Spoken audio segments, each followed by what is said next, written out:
Welcome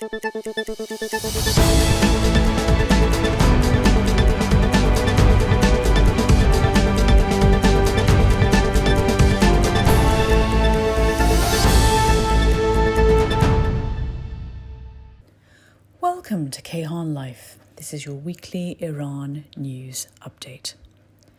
A truce between Israel and Hamas, a Sunni Islamist political and military group governing Gaza and engaged in a war with Israel, was agreed this week. The terms of the truce include the release of 13 Israeli hostages held by Hamas and 39 Palestinian prisoners, many of whom are teenage boys held by Israel.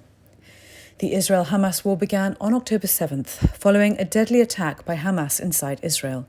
Iran's regime has been accused of being complicit in the war over its funding and support for Hamas.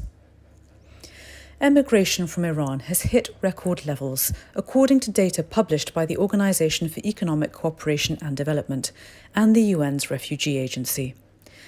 An analysis of the data by the Tehran-based Iran Migration Observatory found that the number of asylum applications made by Iranians in 2022 rose by 44% compared with the previous year.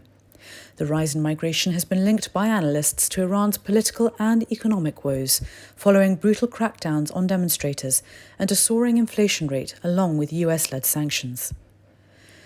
And Iran's security forces were condemned by Human Rights Watch for their use of excessive force on protesters in September as Iranians commemorated the violent crackdown on large anti-regime demonstrations in 2022. The demonstrations were named Bloody Friday following the deaths of at least 60 people, including children, with several hundred injured. The rights group also accused the regime of being quick to use lethal and excessive force on ethnic minorities in the country and said authorities were committed to brutally crushing protests. ممنون که با ما هستید. مراقب خودتون باشید. Thank you for listening and stay safe.